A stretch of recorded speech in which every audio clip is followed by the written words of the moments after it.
Just count us in when you're ready, mate.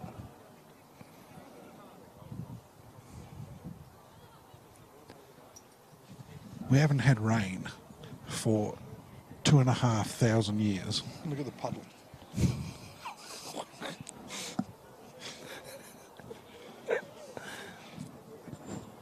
Drainage. It's all off the pitch. Jesus.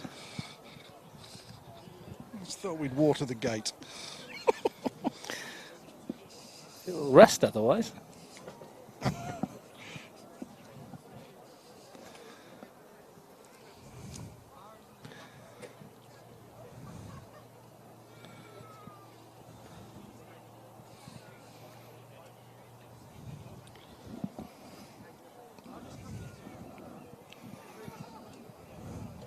Start the clock. When the game starts. Yeah, probably. Yeah. Good idea. When we just go on. That's true. We're live. 10 seconds.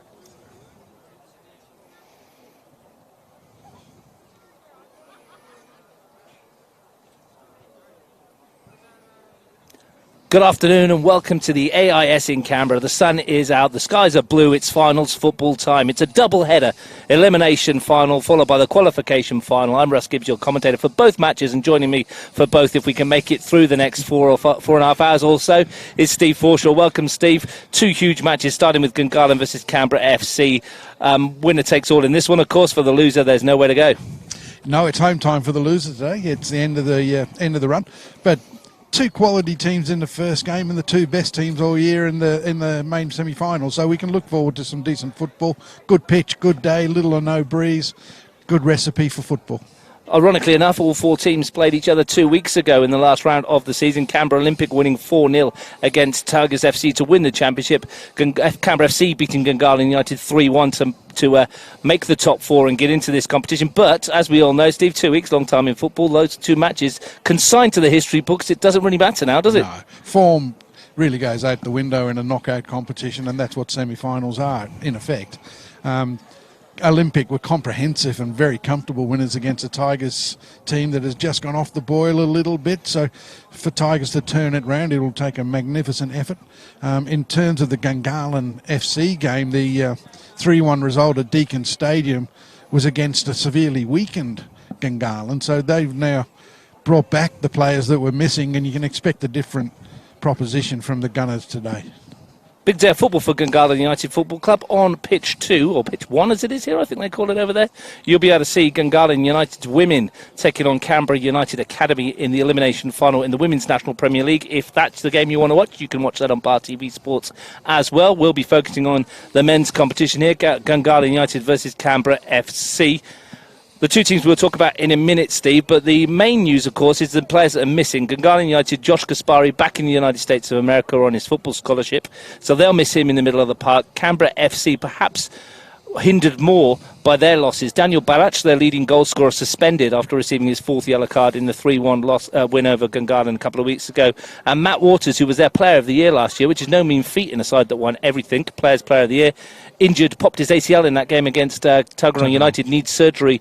Not the way that we wanted his season to end, because he's been playing some superb football. Very, very. And we've talked about him throughout the year as being one of the undersung heroes of the FC lineup. But yeah, both teams missing key components of their push towards the semi-finals. Josh Gaspari has been the mainstay of their midfield, and he leaves a tremendous hole. And I think they're probably going to play Tommy McLaughlin in front of the back three, and that will be the sort of like-for-like replacement for Josh. But Josh is a box-to-box midfielder, and Tommy McLaughlin can't replicate that for them, but he does bring other qualities. In terms of FC, you know, you lose your leading goal scorer and the player of the year from last year. That takes some replacing, but they've got strength in depth, and I'm expecting that both teams will come out, give it all that they've got.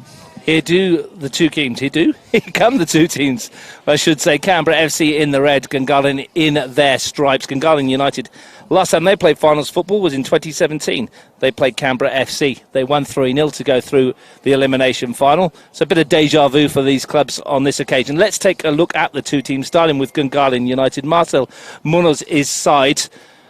line up with a 3-4-3 formation. Jordan Thurtell in goal, back three of Ross Costanzo, Lachlan Griffiths and Jack Green. Tom McLaughlin we expect to be just in front of them. Nick Rathjen, Anthony Timotheo and Jeremy Habtemariam we expect to be the middle three up front. Misko Namoski, Michael John and Samuel Habtemariam, but there may be a bit of movement around there. Oh, look, the rotations within the midfield and with the front three at Gungahlin have been part of their success story this year. So I'm expecting that you will see a number of people taking on different roles as the game progresses. But 3-4-3 standard operating procedure for Gungahlin this year has been mightily successful for them. They've put themselves into a position that had they not lost the 6 points at the start of the season, that have been right up there amongst it for a minor premiership. But, you know, they've got to get over the last 2 weeks and the loss against FC in the last game of the season. So all to be played for. Canberra FC, for their part, this is how we think they're going to line up at a 4-3-3. It may well change. Sam Brown in goal. Back four of Aidan Brunskill, Matt Gerbisher, Daniel Subasic and Lucas Moragis across the back four. Ryan Keir, Ian Graham and Daniel Colbertaldo in the middle three. That would leave the front three of Thomas Milicevic, Jason Ugrinich and Jordan Lamb. But, and I say but, we'll have a look when they line up on the field to see whether that changes. Certainly looks like Lamb's going to play further forward. He's moving to take the kick-off now. So I think you've got it pretty much right, Russ. This is a very, very strong FC side, even without the couple of players that we've already mentioned. In midfield, if Gungahlin can get on top, that's where they'll win it.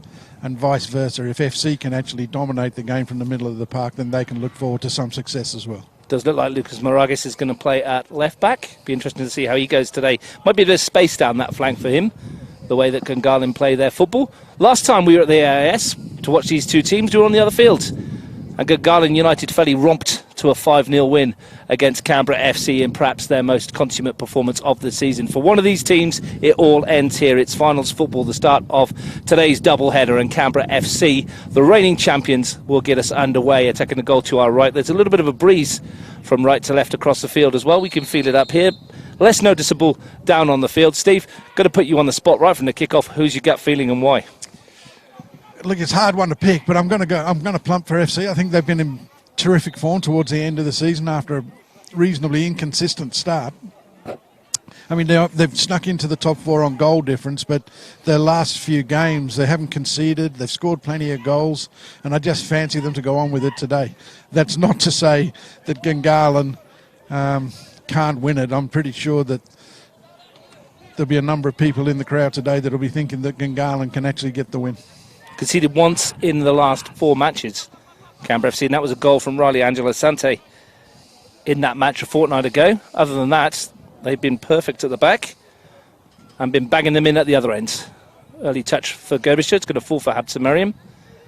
Colbertaldo takes it off him in midfield. Ugrinich. Colbertaldo. Good pressure from Gungahlin. They like to monopolise possession. They like to keep it as often as they can. Lachlan Griffiths back in the sides after his ankle break earlier in the season. Yeah, they are very much a possession-based team, and it looks like they're going to actually really press Colbertaldo, and they obviously recognise the danger that he represents, both as a creator and as a finisher. Graham's ball forward, looking for Ugrinich, and Griffiths strapping on that left leg as well, around the left knee area. Early touch for Thurtell, one of the main subplots today. Started the season with Canberra FC, vying for the number 1 spot with his opposite number today, Sam Brown.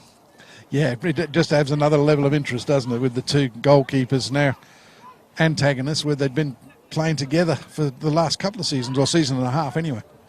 Interesting, last week was a bye week, of course, with catch-up round fixtures. There was none required this season, and Gungahlin United decided to play White Eagles from NPL 2 in a friendly up here. They won 3-0. Gabriel, Michael John and Ross Costanzo with the goals. In a hit-out, which I guess was just to keep the legs moving for both those sides. White Eagles in action tomorrow in the NPL 2 qualification final against O'Connor Knights. Yeah, a good move by Marcel Munoz. So just keep the boys ticking over. You don't really need a weekend off at this stage of the season unless you're really carrying a lot of injuries. I mean, they won't have a weekend off if they get through today. They'll play again next weekend. And that's, you know, you want to be playing every week if you can. It just gives you the chance to build momentum. And good for White Eagles as well to give themselves a hit out against an NPL 1 side. They finished top of the table in NPL 2 this year. Milicevic, here he is, bursting his way through. It might come for Lamb here, but the flag has gone up. Should mention today's match officials. Gary Vanderbert running the show in the middle. Greg Taylor and Scott Boone on the sideline. And that was Scott Boone on this near side with his first contribution of the afternoon. And let's hope we don't be talking about them too much. Well, we don't want to be, do we? I mean, a good game is where you don't know the referee's there. But I think you got that decision right. It was a close one. And it was one of those that, did it come off a defender? Did it come off the attacking player? But I think he got it spot on. Lucky for Gungahlin because it was 3-on-1 momentarily. Yeah, they were in with a chance. And this is what I think Gungahlin are vulnerable, that the back three does leave spaces. Griffith steps away and finds McLaughlin. Looks for Jeremy Habtemariam.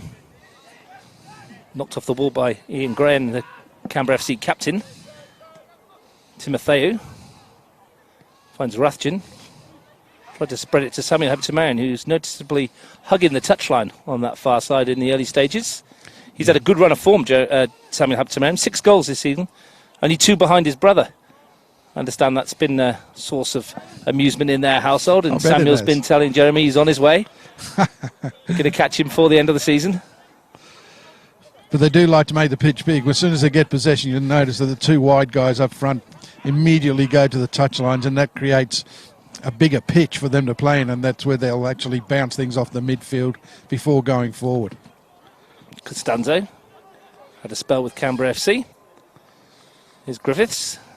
Good to see him back after his long layoff. Yeah, he injured himself playing against Belconnen here earlier in the season in a 1-1 draw, and he's basically been off the scene since then. But he comes back into the side today and replacing Buddy Abbas, who'll probably count himself a little unfortunate not to be starting.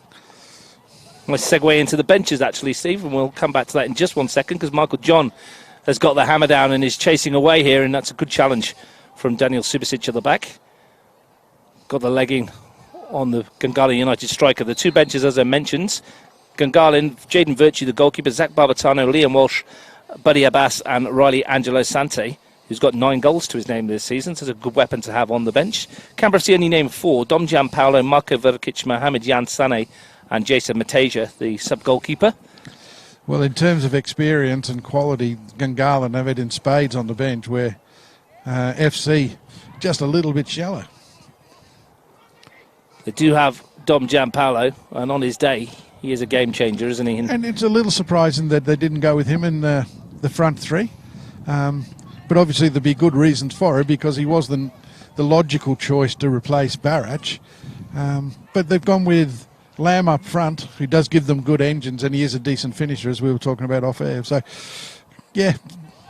A loose ball finds Jason Ugrinic. Here's a chance. Milicevic outside him. Ugrinic fires one on the goal. Top corner. It is an absolute thunderbolt from Jason Ugrinic to open the scoring. They don't come much better than that at any stage of the season, let alone on finals day. What a goal. Fantastic finish. What a strike. I mean, you just can't afford to give Jason Ugrinic that much time on the edge of the box.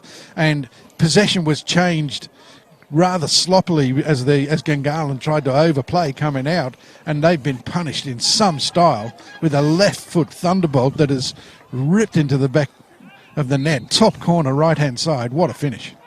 Jordan Thurtell barely smelt it, let alone saw it. It flashed past him in the top corner. You'll see it tonight on Bar TV. That will be the first time he sees it. A wonderful goal from Jason Ugrinic to get us underway, and let's hope that sets the tone for the afternoon. Super finish. Lamb has stayed on side here, has he? He has. The flag stays down. Opportunity for 2. And Gungahlin United in 6s and 7s at the moment at the back. Yeah, just panicking a little bit. We've seen some good goals this season, Steve, but that one's right up there from the top draw. Absolutely. That's a wonderful strike. I mean, it wasn't just head down and hit it. He picked his spot and he's hit it flush.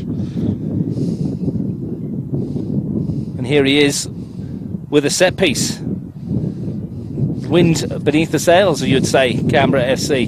Here's Ugrinic swinging it in towards Thurtell. Gets a double fist away. Ugrinic again. As the wind picks up, you can possibly hear it howling around the microphones up here. Here's Gungahlin on the break. They've got plenty of numbers forward here. One of them's Habtemariam. It's 2-on-1. Michael John with him. Sam Habtemariam going through, and Matt Gerbischer took a piece of him, but more importantly, he took most of the ball. Yeah. Might have just dodged one. I think there was a little bit of contact before he got the ball, but in transition, they were caught out a little outnumbered. And it could be the same at the other end now as Lamb picks it up in a good spot again. Running through. He's got Ugrinich to his right, and he's played him in here. Jason Ugrinich looks to return the favour. McLaughlin gets a foot in. It's so open. The space is all over the park in the early stages.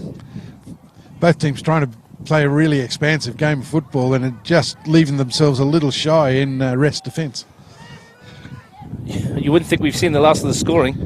Here's Milicevic.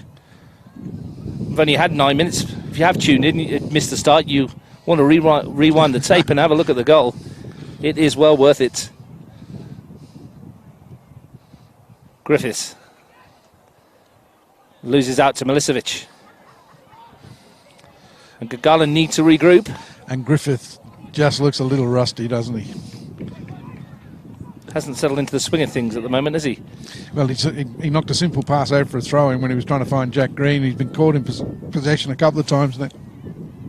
Are you surprised that he's in the middle there and Green isn't? They haven't swapped positions? I'm surprised that he's in the starting lineup. I think after such a long line-off, it's a risk to bring somebody in like that.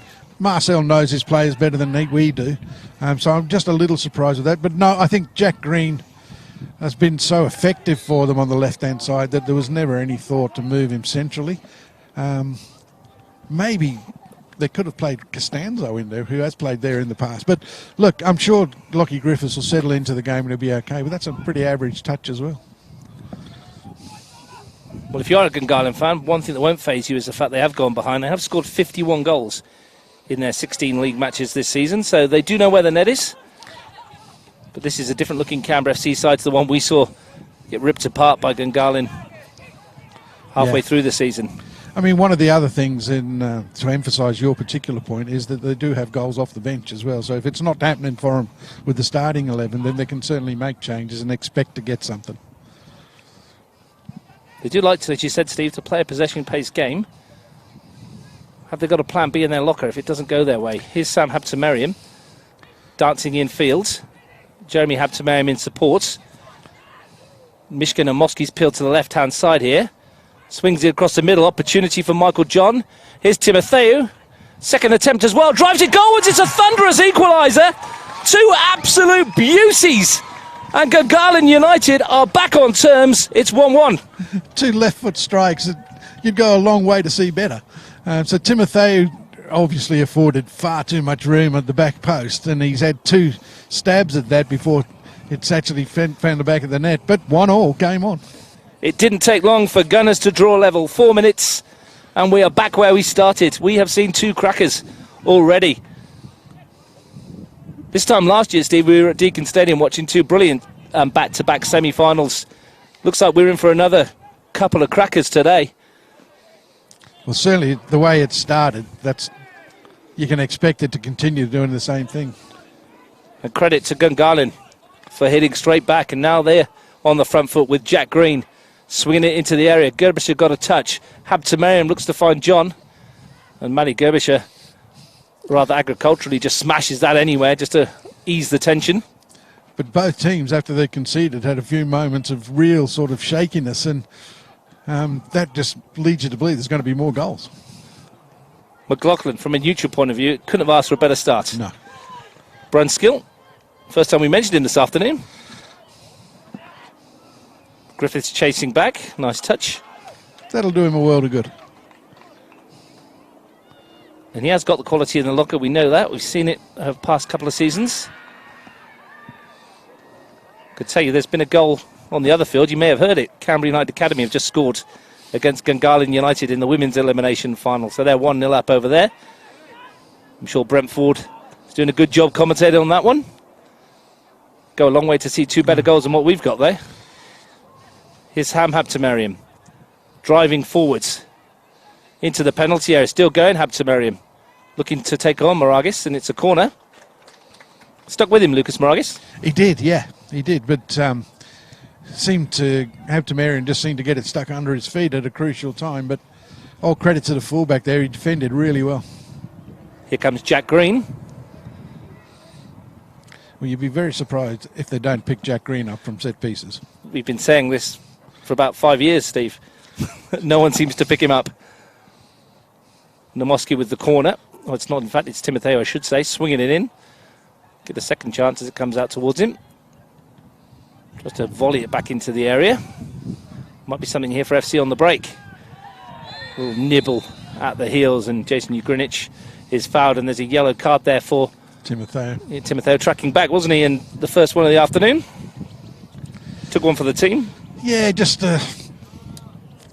I mean, it was a foul and maybe just a warning in the initial stages, unless there's something gone on before that we haven't noticed.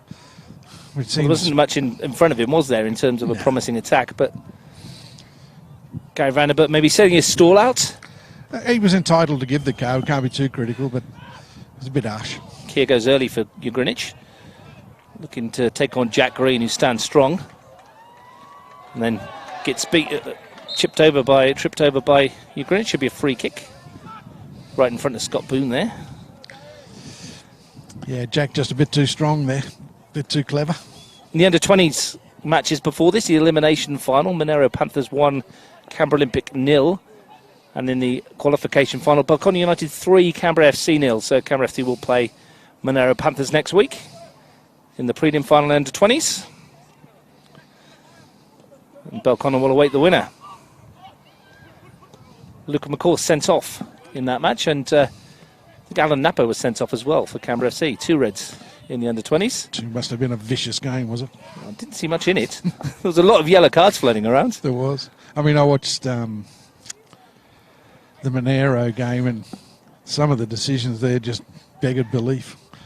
Well, Olympic frustrated with the penalty decision in that one, weren't they? Yeah. And you can see why on the replay. Here we are at the first grade level. Here's Michael John looking to get on the end of that ball. Couldn't quite get onto it. Jeremy Habter-Merriam looking to squeeze it through to the Gungahlin top scorer. Added a bit different dimension to the Gungahlin attack this year, Michael John. Yeah, he's done really well, hasn't he? And he's played most of the season in a wider area rather than through the middle, but no matter where he's played, he's sort of made a significant contribution, and all credit to Gungahlin for giving him his chance. 10 goals this season. Not a shabby return. Decent, very decent. Well, John Thurtell's hardly had a touch, but he's picked it out of his net once. We can't blame him for that, because it was brilliant. It was. And so was Anthony Timotheo's response at the other end. That one should be easy to cover at the back for Subasic. Green's header. Colbertaldo climbing highest. Don't say that very often. He got up well, didn't he? Hey, the wee mate. Springing the step of Daniel Colbertaldo. He usually saves something special for final days, doesn't he? Well, he's got the sort of Ugrinich finish in his locker. There is no doubt about it.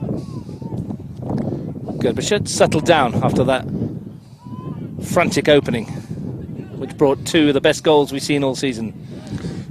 Brown hoiks one up into the air, and Namoski off the back of the head. I think that's the right decision from the officials. Yeah, it was.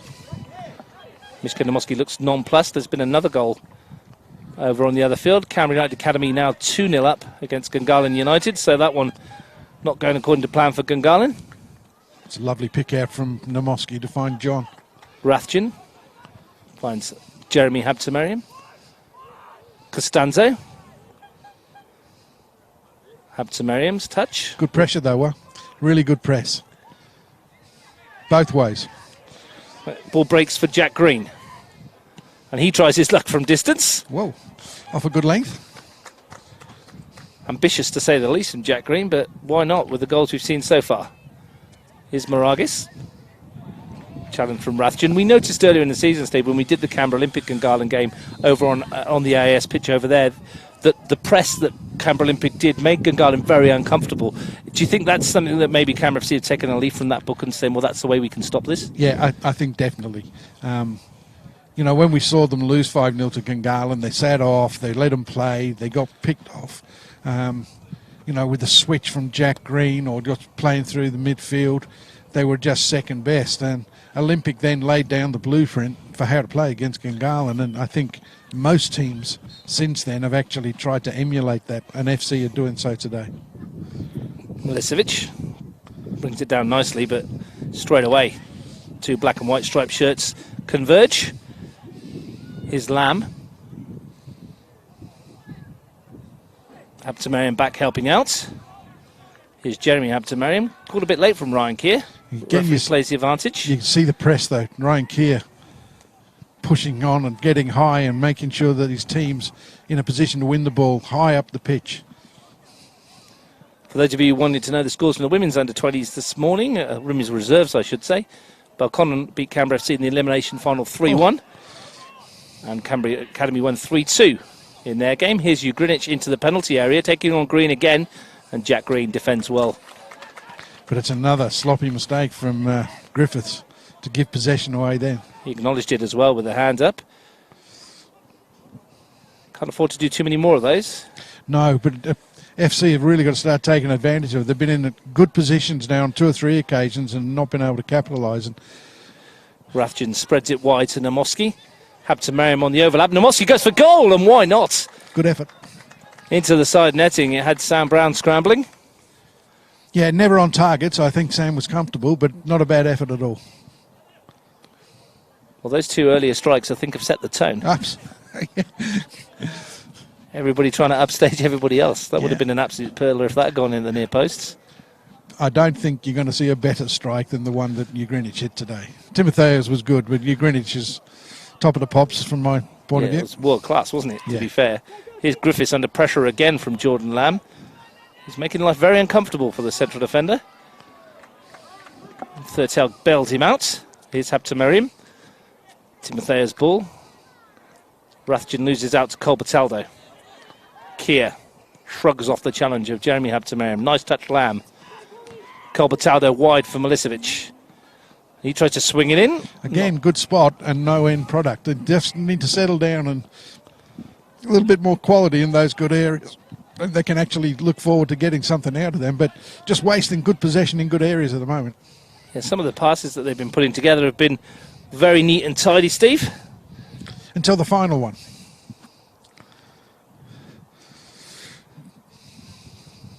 Yeah, the last ball forward hasn't quite worked out for them yet. Happy to go short. Costanzo back to Thurtell. No pressure on the goalkeeper. Looking for Habtemariam out wide. It's a good pick out as well. Great ball that from Thurtell. And they've got the overload as well. Timotheus ball in towards Michael John. Peels away here. John swings it across. Namoski was there. And that was a good piece of defending from Brunskill. Not only to get in front, but to also make sure he put it over the crossbar. Yeah, really good piece of covering defence. But what a ball out from Thurtell. And picked out an area where Gungahlin had the numbers, and they finished up in a really good spot and could easily have been 2-1 in front. We've seen plenty of decent left-footed long balls from the back this season from Gungahlin. It's usually Jack Green supplying them, though, not the goalkeeper. The game's changed slightly since Laguda left and Thurtell came in. Thurtell's got a better passing range, and he's prepared to go a little bit longer, whereas with the previous keeper... As Habtemariam swings it in. A bit too long. With the previous keeper, sorry, Russ, it was all play out through the back three. Rathjen. Midway through the first half already. Time flies. It's been a very entertaining first 22 minutes. That swung in towards Habtemariam. Gerdebischer down for Colbertaldo. Pressure on Colbertaldo already. 3 shirts around him. And Habtemariam comes away with it. Yeah, Timotheo. Shooting chance for Timotheo again this time. He leans backwards though and doesn't quite get the end result that he had in the 11th minute. No, but immediate pressure on Colbertaldo and he turns it over. He actually turned into traffic then rather than turning out of it. But good opportunity again for Gungahlin. Interesting option from Gerdebischer in that situation to knock it into that area as well, rather than send it clear. I actually think he just misheaded it. I don't know that it was meant for Colbertaldo, but in the end, no harm done. Subisic sent it forwards. McLaughlin swings it wide to Habtemariam, who's peeled away again. Looking to take on Moragas. Finds Jeremy Habtemariam into the penalty area. John arriving, opportunity. And I think it came off a red shirt last and took it away from Michael John as he was setting his sights. Yeah, we saw this. When they won 5-0, we saw them get in behind Lucas Moragas on the left-hand side. And they're doing it again today. The FC just haven't quite come to grips with that switch. corner on this near side. And the only bit of shadow on the field. Timotheo with the set piece again. Plenty of shirts to aim for, you would expect. It's a flat delivery. Ian Graham was there, and Habtemariam got there in front of him. And the upshot is a goal kick. Yep. Upcoming matches. Plenty of games coming along after this, of course. Women's qualification final on pitch 2, Belconnen Canberra FC. We will be with the Canberra Olympic Tigers men's qualification final. Prelim finals next Sunday here at this venue all day long. We'll be here for men's and women's action, and then the grand finals on Saturday 14th of September at Deakin Stadium. Men's and women's again we will be covering live on Bar TV Sports. One to look forward to as well, Saturday 21st September, NPL final series, Canberra Olympic. Head to Wollongong to take on Wollongong Wolves. That'll be an interesting encounter. Plenty to look forward to. Good foot in from Green. It was, because New Greenwich could have got Milosevic away, then real chance for a second. Real open feel to it.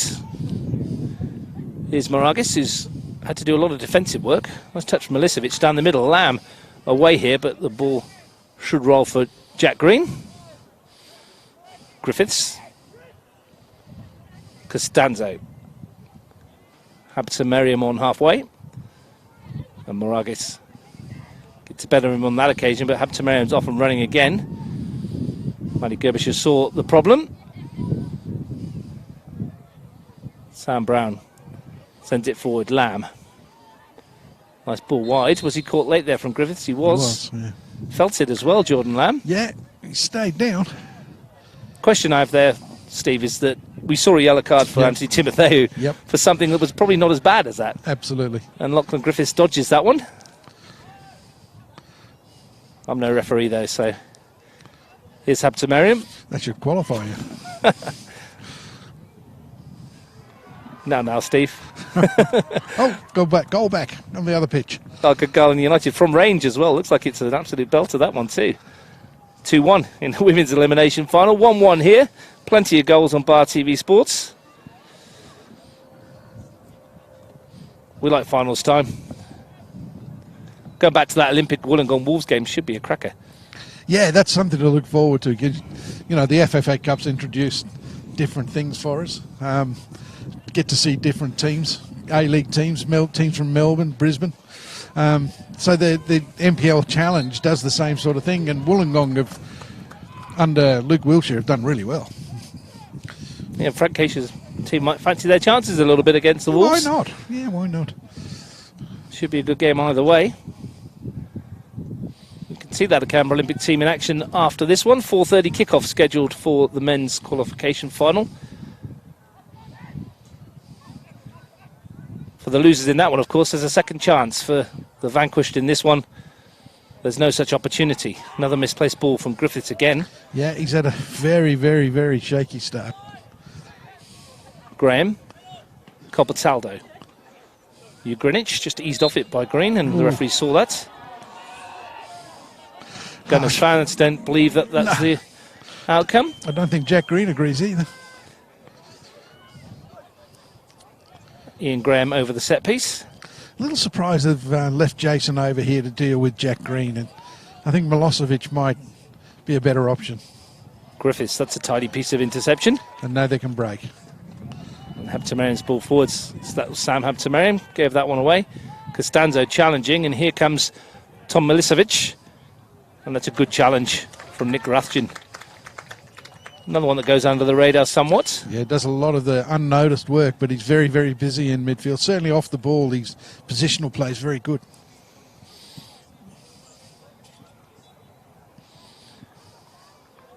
Canberra FC attacking the goal to our right in this first half. And a decent turnout with fans on this near side. There's a few on the fence on the far side as well. Not the ideal venue, in my opinion, for finals football, but no. I mean, we get what we're given. It's a good surface and it's a good facility, but it's not something that, you know, the spectators can really enjoy. I expect they're enjoying what they're seeing, though, in the action-wise. In terms of the football, yeah. Green spreads the play. Costanzo forward towards Habtemariam. Maragis is there. Asked a bit too much of Ryan Keir there. McLaughlin's got it. FC have it back though. Gerbischer to Subasic. Kier. Kolbatalo winning another header. McLaughlin penalised for a high foot, I'd imagine. I think he caught Daniel Kolbatalo, and there's a little bit of push and shove and some handbags between McLaughlin and Subasic. About as rough as a bus queue. That might be reported in the media as a 22-player biff. All-in brawl. Upshot is a free kick to Canberra FC. Ryan Kier slowly making his way up towards the edge of the box. Gary Vandenberg slowly getting on with the game. Have a long chat with Tommy McLaughlin there and no real outcome. Explaining his decision. Brunskill. Ugrinic. Gets past Jack Green. Griffiths comes across to win the header. And lifts it forward to Namoski. Habtemariam. Griffiths. Good stretch. Couldn't quite send it towards its intended target, which was Samuel Habtemariam. Gunners have it back though. Here is Samuel Habtemariam. Jeremy Habtemariam looked to squeeze that through and almost got Michael John in behind the Canberra FC defence. Kier. Ugrinic. It's noticeably tightened up a little bit from the opening 10 minutes or so. Yeah, both playing with high lines, so the congested area of the pitch is here in the middle and just can't get the ball to stick at the moment. The fourth meeting between these sides this season. It all started with these two as well at Deakin Stadium. We were there. Charity Shield. Charity Shield, yeah. Friday 29th of March, an own goal from Buddy Abbas, giving Canberra FC a 2-1 win. Wonder if that was on Marcel's mind when he was picking the starting 11 today. A long memory if it was. Free kick to Gungahlin. Chance for them here to swing something into the penalty area, and chance for Jack Green to get his head on something. Mishka Namoski's wandering across with Timothea to have a bit of a chat about who's going to deliver this. Green ambling in towards the far post. McLaughlin taking up station outside the penalty area. Will it be delivered by Timothea or Namoski? Looks like it's going to be Namoski's left foot. The in-swinger towards Green on the far post. Wins the header as he normally would, but couldn't direct it anywhere near the goal. And here come FC on the break with Ugrinic. One-on-one with McLaughlin. Showed too much of it to Tommy McLaughlin. And he would have fancied himself in that foot race, Jason Ugrinic. Oh, he's got him for pace, but it was just such a poor touch, and he had real options for the switch on the other side of the park with numbers getting forward. Brunskill's interception. Habtemariam. Jack Green. Ugrinic and Kolbatalo winning, but Green just steps away from both of them as if they're not there and wins a free kick. And here's a bit of a nibble, and it's a yellow card for Daniel Kolbatalo. He seems perplexed. Well, he shouldn't be, because he asked for that. Did he? Yeah. So his lips please can I have a yellow card? No, what you're saying, Steve, he didn't leave Gary Vanderbilt much room, did he, for manoeuvre? Habtemariam with the free kick, and Jack Green goes to the far side this time. Michael John in there as well. Not too many Gungahlin shirts forward for this, though, is there? As if they're piling everybody into the penalty area. No. Only two of them on the edge of the box. Fairly conservative approach. Good free kick as well. Swinging in. It was met by Subasic. Here's Ugrinic. Lamb off to the races, but Timothea was there. Beaten to it by Jason Ugrinic. Now here's Lamb. Kolbatalo, space out to the left for Lucas Maragis. Sam Habtemariam asked to defend this time. Boots on the other foot. Maragis into the area. Ryan Kier setting one up for his effort. It's dipping as well, but always. But it was a good effort, wasn't it? Good technique, good strike, and they could do with a little bit more out of Ryan Kier going forward. Good break again though from FC. Got themselves into a good spot, and some neat combination here on the right hand side. Eventually opened up space for Maragis on the far side, and they finished with a strike on goal. And you can't ask for much more than that. into the 33rd minute. 1-1. Both goals coming early by the 11th minute mark. Absolute worldie from Jason Ugrinic to get us underway. And Anthony Timotheou's equaliser wasn't too far behind in terms of quality and in terms of timing. Moragas wins the header. Rathjen has it back. McLaughlin rather in this near side position. Habtemariam. Michael John. This looks dangerous. Here's Timotheou. Sam Habtemariam swings it across and... Yeah, wrong option. Mishkanamoski's going to pick up the pieces. McLaughlin wants it. McLaughlin gets it. And McLaughlin wins the corner off of Jordan Lamb. Rather unlucky that for Jordan Lamb, who closed him down to see that go out for a corner. Worked hard to get into a spot to actually close it down, didn't he? But good football from Gungahlin to create the opportunity on their right-hand side. But the ball in from Habtemariam was just a little overhit and danger averted as a consequence. Thought maybe he might pull the trigger with a cross shot there. Well, yeah, maybe just open your body up and try and curl one into the back post, or just find another pass that actually got the numbers. Jeremy Habtemariam with the corner. Flat delivery towards Sam Habtemariam. The same outcome as the last one. Yeah, not the best corners. I mean, it's obviously a tactic to try and get something at the near post with those late runs, but it's not working for him at the moment. Perhaps that's where they missed the quality of Josh Kaspari from his delivery. Yeah, absolutely. If he's watching this in America, maybe. If you are, Josh, I hope you're enjoying it. And good luck to him for his upcoming season.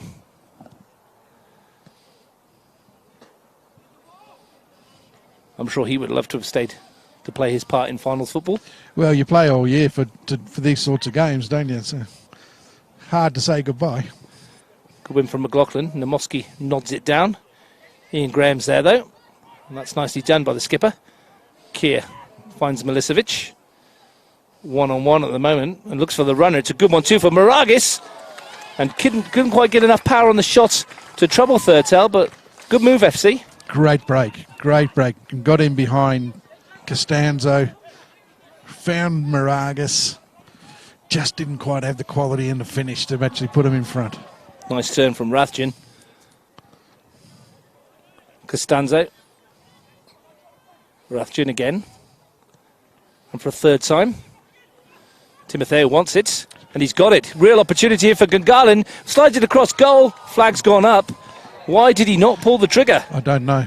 But what a chance. It was a fantastic opportunity. And, you know, he's picked out a play that was offside anyway. But what a great piece of defended by Brunskill, who got in there to cover and avert the danger. But Timotheou could have been on for his second there had he been a little bit more selfish. Well, it was on the right foot. And I thought he was just winding one up to have a go at goal. From that angle as well. And from that range. Yeah, the shot was definitely on. I mean, you don't buy a ticket, you don't win the raffle.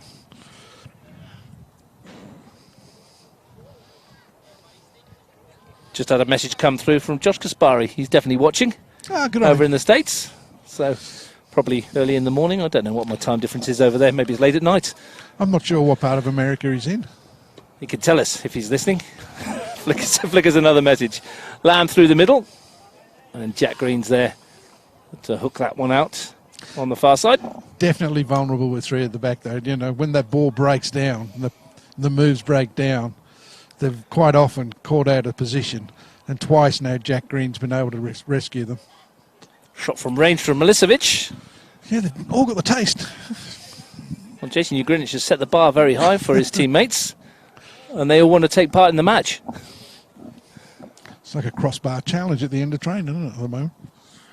Jordan Thurtell might think so. For a finals game in which the loser goes out, it's been really open.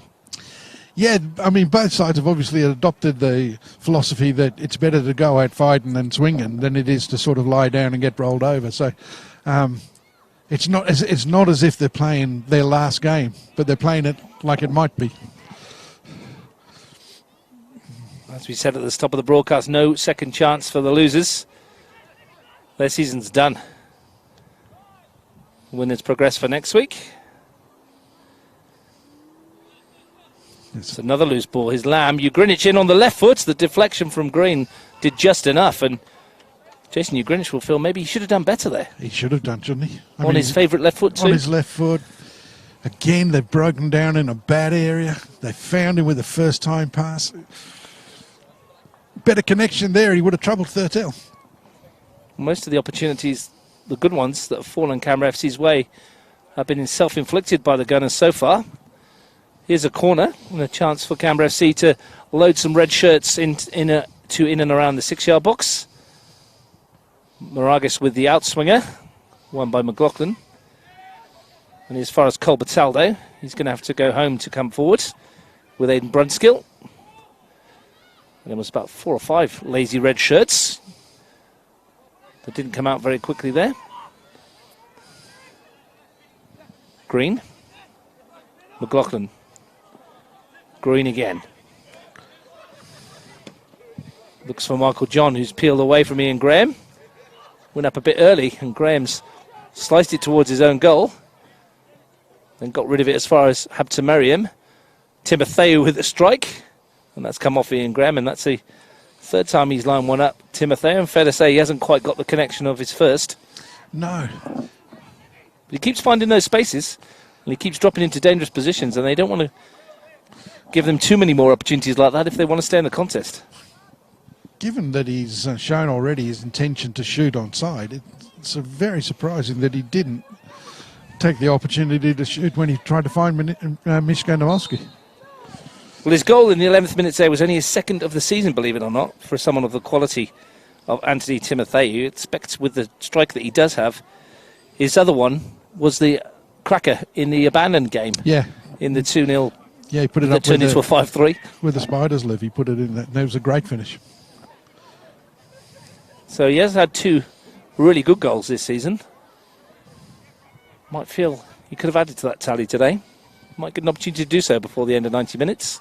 Remember, if it is all square at the end of 90 minutes, we will get extra time and then possibility of a penalty shootout.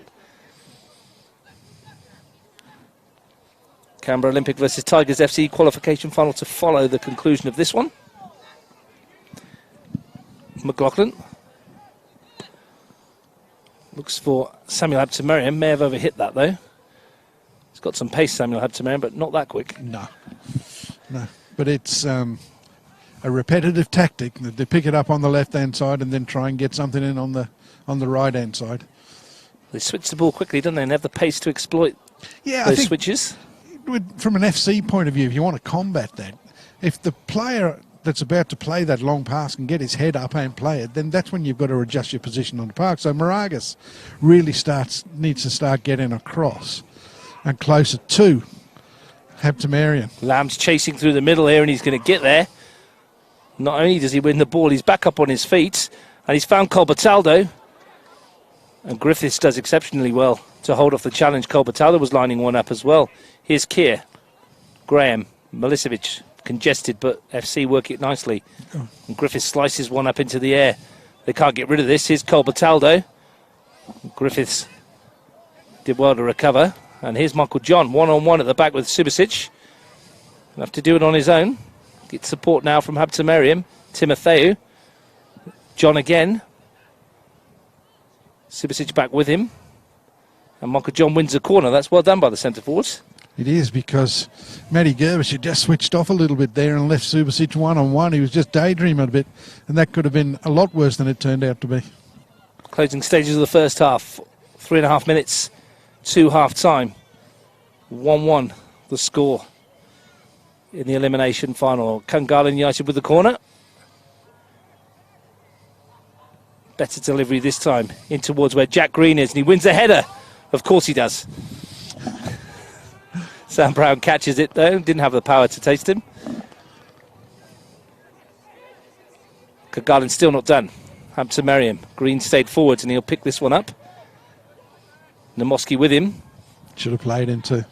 To squeeze a left-footed ball around the back of the FC defence instead, and it didn't work. Here's Lamb. Green wins it back though. One-man wrecking machine at times, isn't he? He's bad. When he's at his best, he's virtually unplayable. Just goes wherever he wants. He's well out of position here at the moment. McLaughlin's dropped in to help out at the back, but Jordan Lamb sensed an opportunity. Tried to slide it into Moragas. We'll get there ahead of Costanzo, but I think it had already gone out of play. It wasn't the best of balls from Jordan Lamb. Really put some pressure on young Lucas Moragas to try and make something of it. But again, a good break. You said about that with Jack Green as well, Steve. When he gets into that stride, so difficult to knock off the ball, isn't he? Almost glued to his feet. He just ambles around and goes where he wants.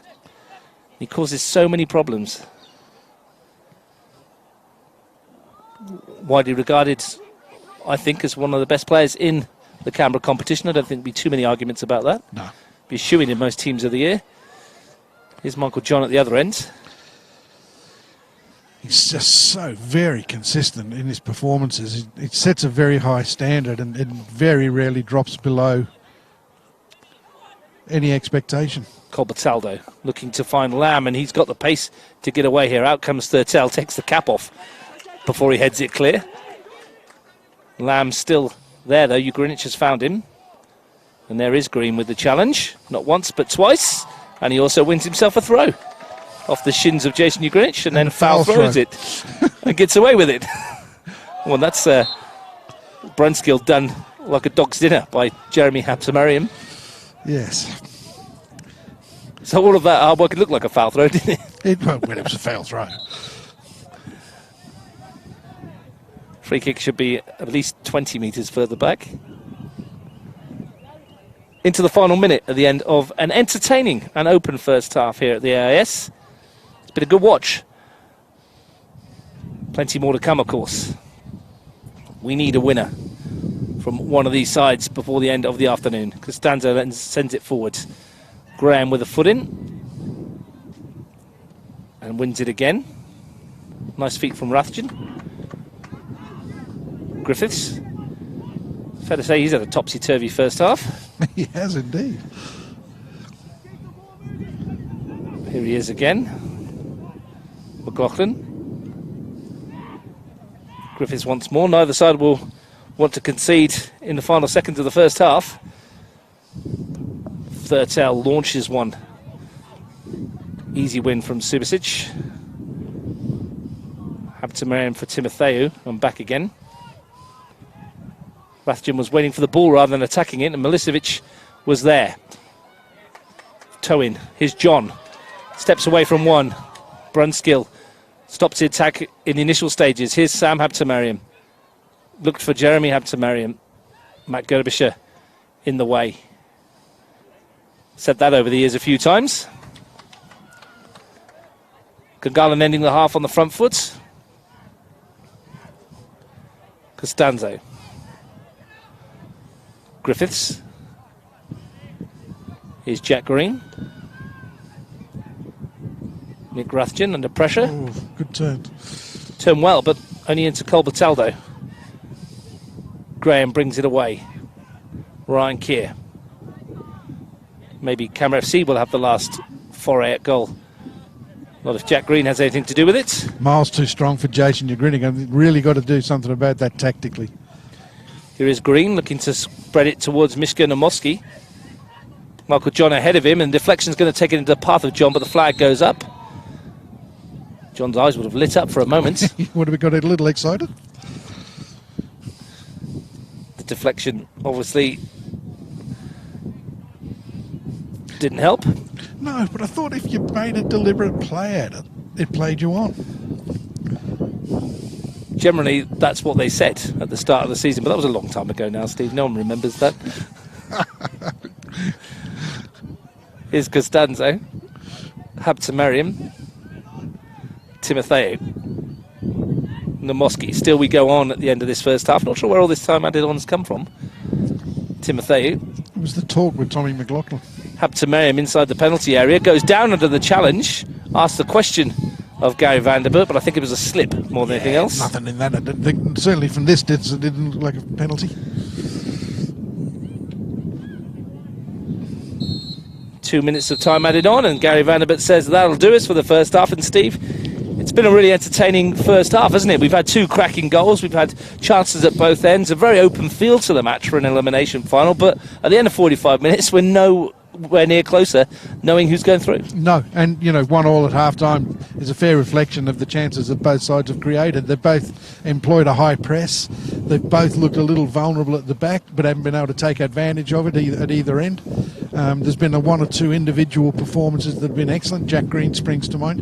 On the other side, you've got Griffith, who's had a very shaky start, but 1-1 at half-time. Teams can't be split, and we can look forward to a second half that if it starts the same way as the first half, then we're in for a really good time.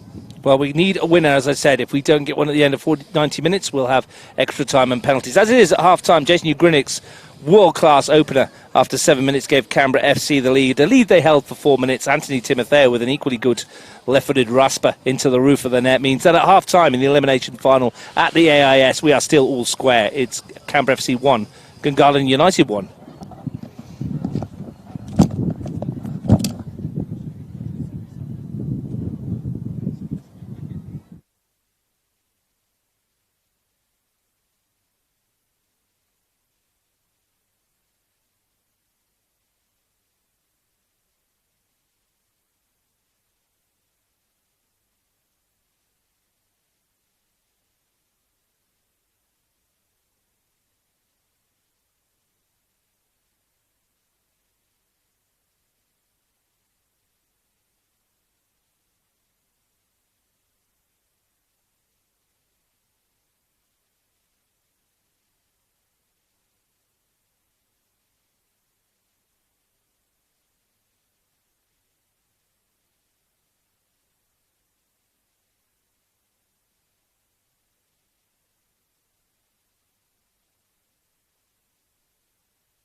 Welcome back to the AIS for the second half of this elimination final. We had a first half that was thoroughly enjoyable and left us nowhere near knowing who's going to make it through to the preliminary final next week. I'm Russ Gibbs, your commentator. With me, as he was in the first half, is Steve Forshaw. Steve, we watched the goals back at half-time, and we were thoroughly impressed with what we saw again. It was two absolute crackers, wasn't it?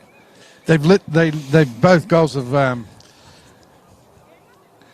brought this game to life. They lit up the atmosphere and got everybody interested, and the game just sort of continued on from there. There was chances at both ends. Both teams will be coming out for the second half confident that they can actually get a result, so we can look forward to some more attacking football. At the start of the broadcast, I asked you who you thought might go through. You said Canberra FC. Have you seen anything in the first 45 minutes to make you change your mind? No, I'm still edging that way. Still edging that way with FC. I mean, they've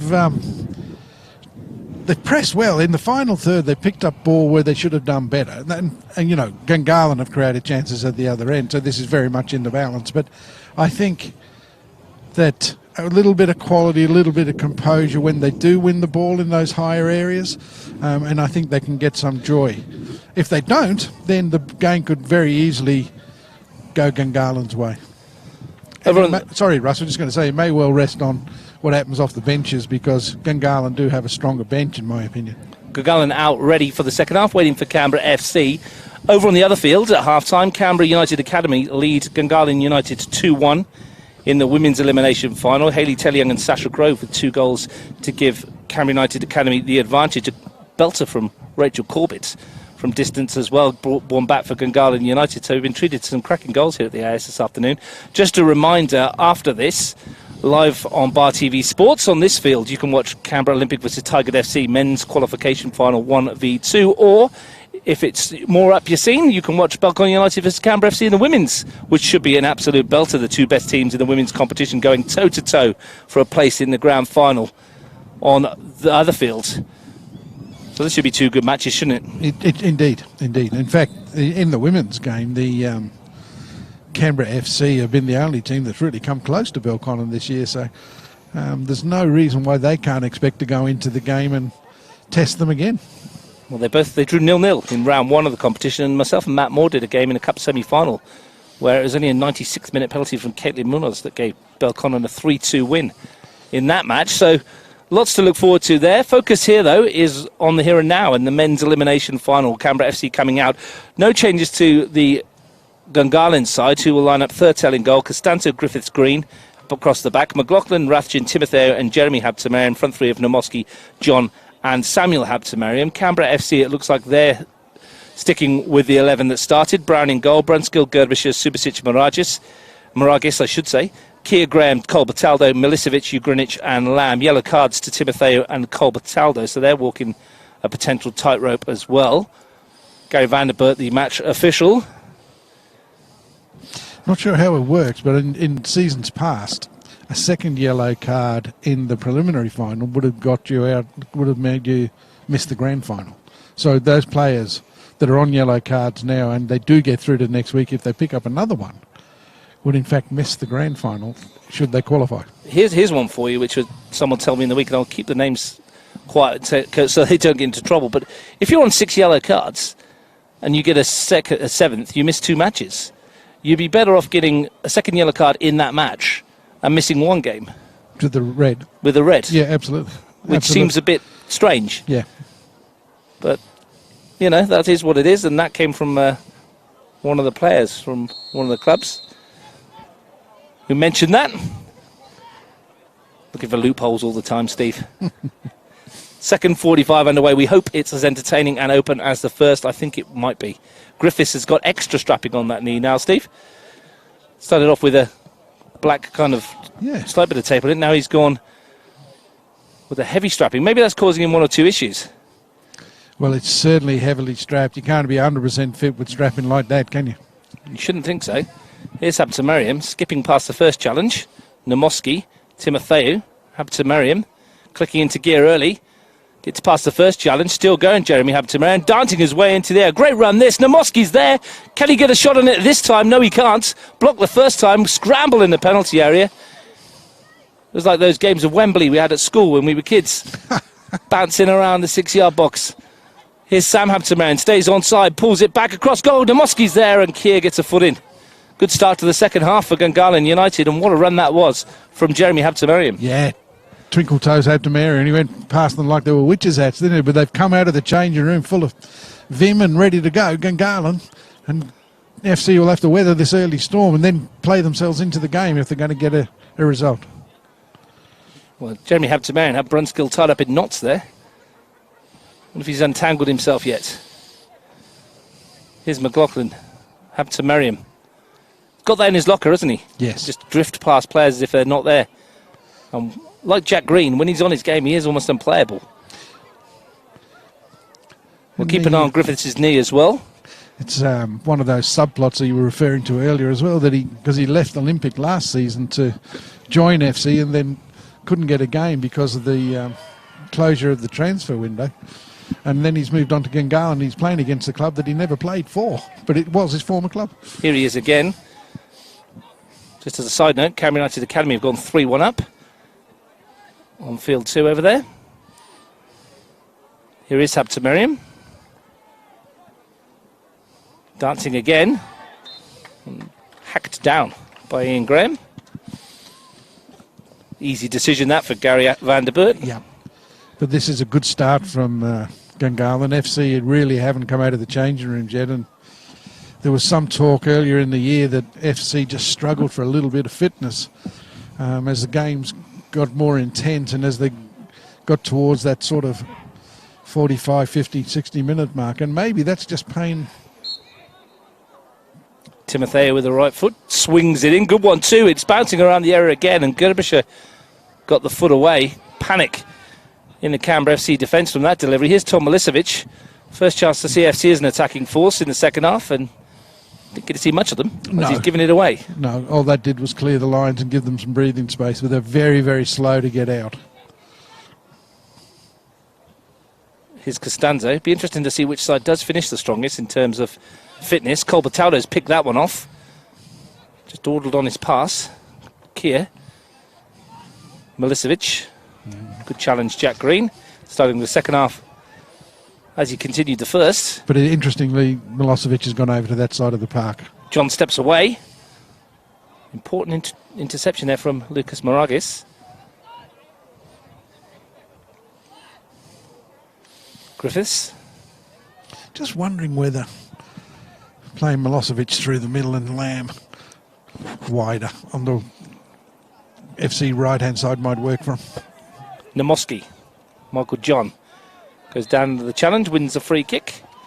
McLaughlin goes early. Jeremy Hampton-Marion. Wall of red shirts in front of him. Rathjen. Samuel Hampton-Marion wants to take on the FC defence. Goes past Ugrinich. Colbertaudo got a foot in. Might drop for John. Does drop for Samuel Hampton-Marion, who twists himself into knots. His feet too quick for the brain. Colbertaudo. It's a poor ball. Picked off by Green, and off he goes on one of these runs. Hampton-Marion. Green's there again. Spreads it wide. Huge amount of space for Samuel Hampton-Marion. John is the target in the middle. It might come from the far post for Mishko Namoski, who wasn't going to miss from there. And Gungahlin United, who were 1-0 down, are 2-1 up. And it's a really, really composed piece of play from Hampton-Marion to pick out Namoski on the far post for a simple tap-in. But Matty Gerbish came rushing out of the line to close Jack Green down as he mowed it forward, as he tends to do. Couldn't get there, and the ball that plays in Hampton-Marion leaves them really exposed, and they've been able to take full advantage of it. And it is the start to the second half, the goal that their start to the second half they've deserved. Absolutely. They've certainly been, in the first 5 or 10 minutes, they've been by far the better team. They've come out like a house on fire, and they're back in front. Far more decisive than I am with my coat right now, Steve. Off on. Can't decide. Okay. Too cold. Here's your Greenwich. It's Canberra FC's turn to answer the questions. Yeah, we'll find out what sort of metal they've got in them. A betting man would suggest that they're not going to come back from this because you tipped them. Yeah. Hard to argue with that. Well, we've got a crucial probably 15-20 minutes of play here, haven't we, to see if Canberra FC can find something, because they're still in the changing rooms. Just haven't started in this second half at the moment. No, I mean, much of that's down to the fact that Gungahlin have come out really well. And FC really can't get a foothold in the second half. But they've got quality in the team. And if they remain patient, they can still get something out of it. But as you say, if you're a betting man, you'd be on Gungahlin at the moment. You look at this Gungahlin side, and they are ideally built to be defending a 2-1 lead, aren't they? Yeah. Considering that they've got so much on the break. It's not a good day for Gungahlin United. Looks like their women's team are going out with a bit of a whimper. They're 4-1 down now over on the other field. That ball's up here with us, Steve.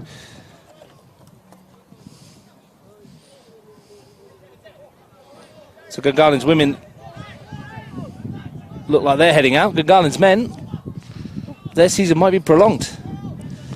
Here's Colbertaldo looking to change that scenario.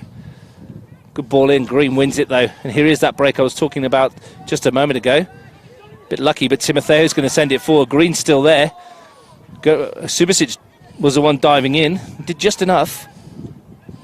Good pressure from Michael John on Sam Brown, and that might go out for a corner if it spins backwards. They just look so vulnerable in the second half to the counter-attack. It's not as if they're gone out to just play an all-out attack and have been caught short, but they're just all over the place. It's the Canberra FC from earlier in the season, isn't it? Not the one we've seen over the last few weeks. Here's Lamb, beaten to it by McLaughlin. Bit of space here if Colbertaldo can get there, but Timotheo was too quick. Rathjen picks the ball off to Timotheo. That's better from Gudubshire. That's what he wanted to do a moment ago. He's giving it away. Colbertaldo is really struggling. I don't know whether he's injured or not, but he just can't seem to get out of second gear. Chasing shadows at the moment in the middle of the park. Here's Sam Hampton-Merriam, who created that second goal, and off he goes again. Michael John, Rathjen. Playing with some confidence now. Here's a question for you, Steve. It's arguable, and you can argue it any way you like, that Sam Hampton-Merriam has probably been the most influential player in the Premier League over the past 3 or 4 weeks. His goals contribution, his assists contribution as well. He's really stepped up to the plate. It's arguable. It's been very, very good. He has been good. He has been good. I mean, he's bided his time on the bench for Gungahlin for a hefty part of the season, but once he's had his opportunity, he's taken it with both hands. What a ball from Timotheo. Here's Michael John, and that's 3 for Gungahlin. Tucked away with aplomb. They are marching on and have 1 foot in the preliminary final. What a ball from Timotheo. He asked to be finished, and Michael John did so. Well, that's a quality pass with quality finish, but you can't say the same about the defensive structures from FC. They're just shot to bits at the moment, and this could blow out to 4 or 5 like we saw previously when Gungahlin ran rampant. The midfield from FC sort of down to walking pace, but Gungahlin, full credit to them, they've come out for the second half ready to play and have really turned the screws, and FC have got a mountain to climb now, and it just doesn't look like they can. We mentioned it in the first half, and that's exactly what Michael John brings to this team. The ability to run the channels, the ability to use his pace to get in behind, and more often than not, find a finish. Well, he certainly found a quality finish then. 12 for the season for the man known as MJ. He was on target twice when Gungahlin won 5-0 here earlier in the season. We're going to see a change as well for the Gunners. Zach Barbatano. So they're not shutting up shop, are they? Antti Timotheo on a yellow card, perhaps that's got something to do with it? Yeah, can't be anything, unless he's sort of picked up a knock in the first half and they're just resting him, but I suspect that that's precautionary. What a way to leave, though, on the end of that pass. This is interesting because Barbatano, different kind of player, and he's got pace to burn on the break, hasn't he, as well? Yeah, it'd be interesting to see where they put him. Whether they play him in midfield or whether they stick him, because his more customary role is to play wider. What he will give them is a huge bundle of energy. Oh, yeah. He will chase and harry and harass the whole time. Here's Kier. Canberra FC needs some sort of response. Rathjen. Well, they've certainly got some sort of revenge for the 3-1 defeat at Deakin Stadium, but the current scoreline just the opposite. Well, you wouldn't write the champions off, would you? Take a brave man to do so. Even at this stage, we've still got well over half an hour to play. Colbertaldo. But it is slipping away from them. Subasic. And here's the break that the Gunners will be looking for the rest of the day, I would have thought. If FC don't score the next one in the next sort of 10 minutes, then Gungahlin can look forward to next week. If there is one thing in Canberra FC's favour, it's that Gungahlin don't really know how to shut up shop, do they? No. They keep going and going and going, looking for more and more goals, so they will leave themselves slightly exposed. But the way they're playing at the moment, like you say, brimful of confidence, led mostly by this man at the back, who never seems to be short of it at all. No, he's once again just shown what a difference class players can make. It's hard to underestimate exactly how influential he was in the goal that Nomoski scored that's broken the game apart, with that run forward and the ball just to slip it wide to Samuel Habtemariam, just to draw the defence out, as you mentioned, Steve. Absolutely. Here's Habtemariam on the turn. They're in And he's trouble found again. Jeremy Habtemariam out wide, and Just a poor ball. it wasn't his best, was it? No. Michael John was screaming for it in the middle, He had to take a touch there. but be prepared for plenty more of that. But Jack Green's influence on this side cannot be understated, because in the resumption of the abandoned game, they conceded 3 goals, and a couple of them when he was off the park.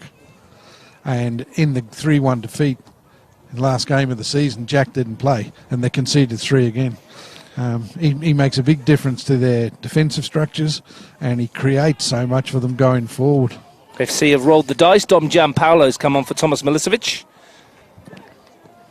Here's Michael John in behind again, though.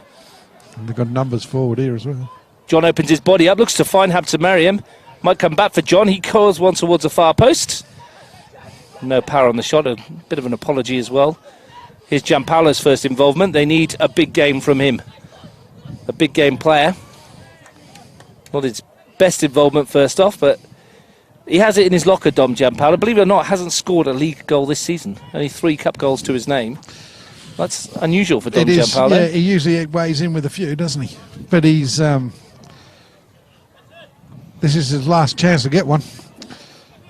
Well, if they needed their inspirational players to stand up, it's right now. Here is Giampaolo. Moragas. Ugrinic. Moragas has gone for the return. Sam Habtemariam is tracking him. Ball's out. Just a little bit clumsy from Canberra FC in attack. Yeah. They just haven't got it. I mean, I know it's an understrength front 3. It's not the normal front 3, and they're certainly missing the influence of Matty Waters. But they're really, I mean, apart from a superb strike from Jason Ugrinic, they've really not been able to take advantage of some good territory. And some of their passing when he got into the final third has left a lot to be desired. At half-time, they were well in the game. 3-1 down early in the second half, and they really looked like a beaten side. Well, whatever Marcel Munoz said to his team at the break seems to have had the requisite reaction that he was looking for, because they have come out and torn FC apart in the first 15 minutes. Goals from Nemishko Nomoski and Michael John, putting them 3-1 up, and they might not be done yet. Nomoski's touch was heavy. It's offside. Lamb's peeled back from an offside possession. It would have thought he stayed onside, according to the assistant. And here's a chance to run into the penalty. Our opportunity blocked by Griffiths. Once again, wasted a great position. And Lachlan Griffiths, though, did well to recover. He did. Good. I mean, the defending was good. The attacking play left a bit to be desired. But look, they're just slowly creeping back into this second half. And if they can just pinch one now, who knows? Yeah, since Anthony Timotheo has departed the scene, I think Gungahlin just looking to discover their shape. It's a free kick here, and an opportunity for the red shirts. Everybody forward except for Ian Graham. Jason Ugrinic on the edge, probably just out of your picture. Ian Graham on the centre circle is the furthest one back. Every other red shirt in and around the penalty area, swung in towards the far post where Gerbisher was waiting, and Jack Green nods it out for a corner. Everybody can stay forward. Good defensive header. Yeah. but it takes somebody good to beat him in the air. I mean, surely to goodness you play it somewhere else. You've got to take him out of the challenge. Moragas with the corner on this near side. May as well throw everybody at it. FC swung in towards Subisic. Might fall here for Gianpaolo. When he's giving it away, and off come Gungahlin with Barbatano. He's got John ahead of him, the only one at the moment. Habtemariam arriving in support. Barbatano wants it back, and Thurtell's off, Brown rather, is off out there, and he's got there just ahead of Zach Barbatano. Wasn't the best return ball from Jeremy Habtemariam. No. But they run the risk, don't they, and they have to. Can't afford not to. No, look, you might as well go beat 4-1 or 5-1 than 3-1 and go out swinging. But they're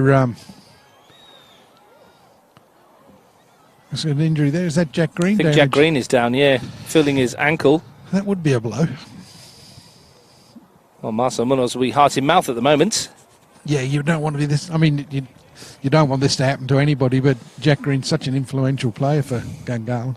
While Green's down, worth recapping what we've seen at the start of the second half. Mishka Nomoski finishing on the far post after a great run from Green and Habtemariam to create it for him. And then Michael John tucking away a brilliant third after Anthony Timotheou's through ball. And Steve, was that 2-goal salvo in 5 minutes has really sucked the life out of FC at the moment, hasn't it? Yes, it has. I mean, it's taking the winds right out of the sails. And, in the first half, we saw a very even sort of contest. In the second half, of the first 15 minutes, it was all one-way traffic, and 2 goals where, you couldn't argue that it wasn't just reward for the way they'd come out of the changing rooms. FC, since then, have sort of eased their way back into it. They've had a couple of opportunities where they might have created and haven't been able to do so.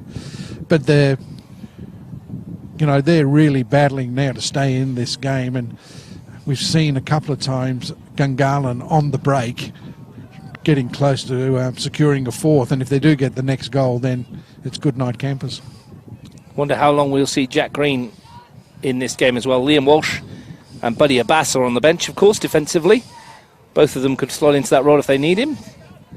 But imagine Marcel Munoz might be thinking, not too far ahead, but for next week perhaps. And his talismanic leader at the back. Sam Habtemariam runs into Gerbischer. Barbatano.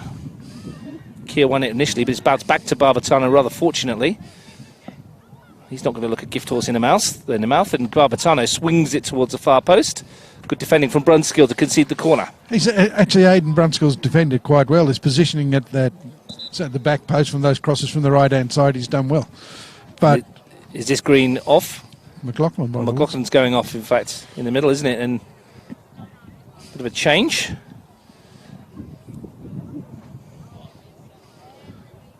This will be a reshuffle as well, won't it? Abbas comes into the team. Yeah, this is interesting. For McLaughlin. Keep an eye on that, Steve, as we watch the corner, see what's happening here. Abbas will go to centre back. Maybe that pushes Jack Green further forwards. Or Henderson, maybe. Let's see what happens with this corner first. Swung in from Nomoski towards Griffiths. Gets a touch at it. Barbatano spun on it goalwards and stung the palms of Brown. A yard either side, and it's probably the 4th goal, but he's hit it straight down Brown's throat. Costanzo wins the header. Wins it again. Have they gone to 4 at the back here? It's Costanzo bringing it forwards. Habtemariam lets it run. Nobody in a black and white shirt read that, though. Subisic. Now Moragas in the space that Costanzo's foray has left behind. Going to run with Costanzo, and that should be a free kick.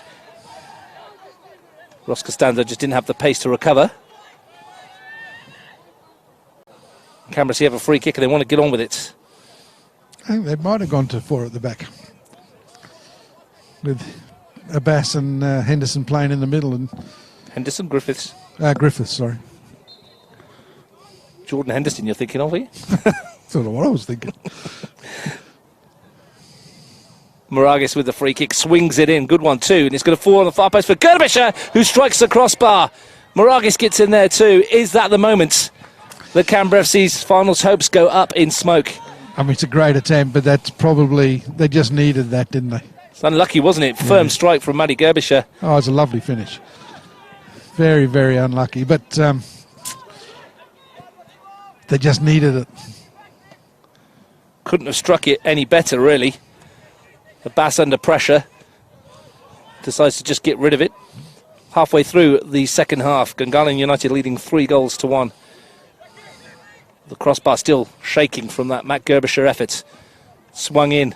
Offside. One by Keir, flag should go up, and it does. Unlucky. Yeah.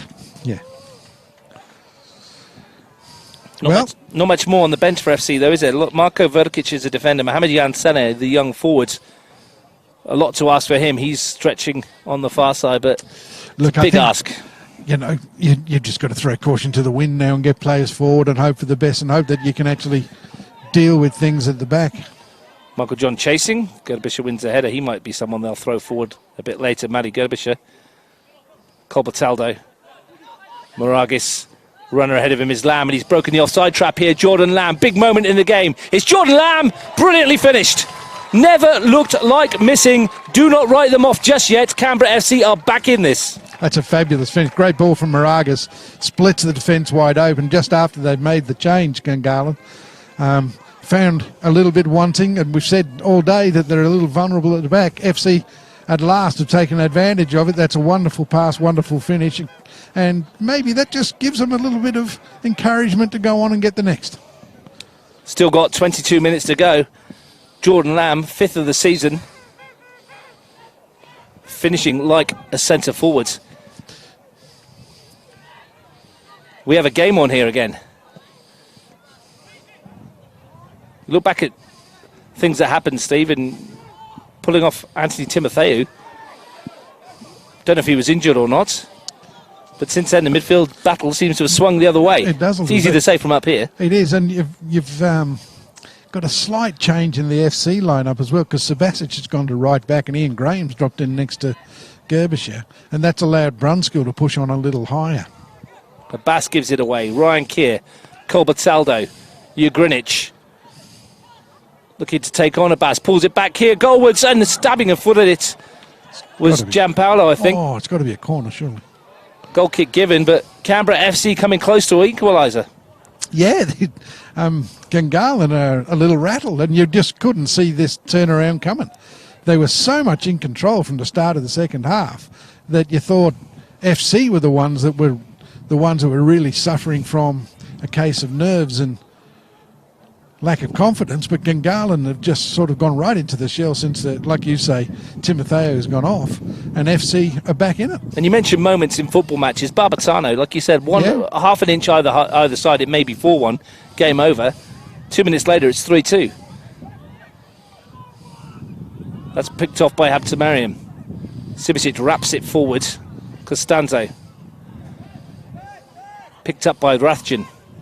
John wanted it. It's come to this near side of Barbatano. He'll take on Moragis. Habtemariam. That's Samuel beaten to it. Colbertaldo's there from Keir. Feeds it on his way. Lucas Moragis stretching the legs.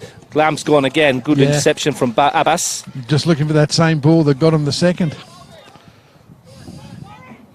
His pace is frightening Jordan Lamb as well.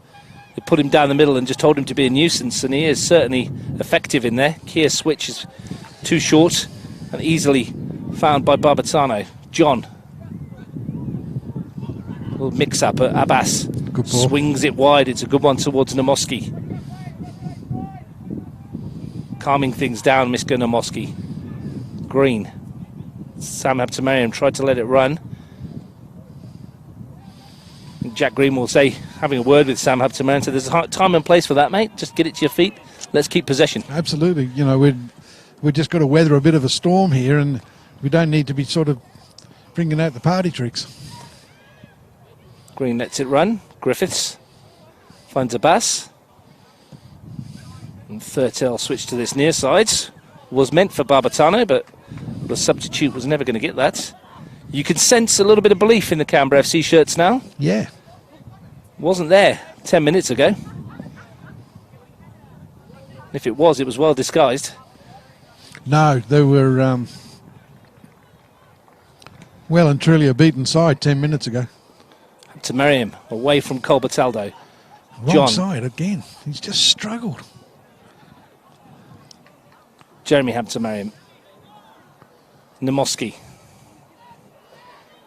Well, the entertainment value's been right up there from the start. Yeah, it's been a good game. It's what we hoped it would be.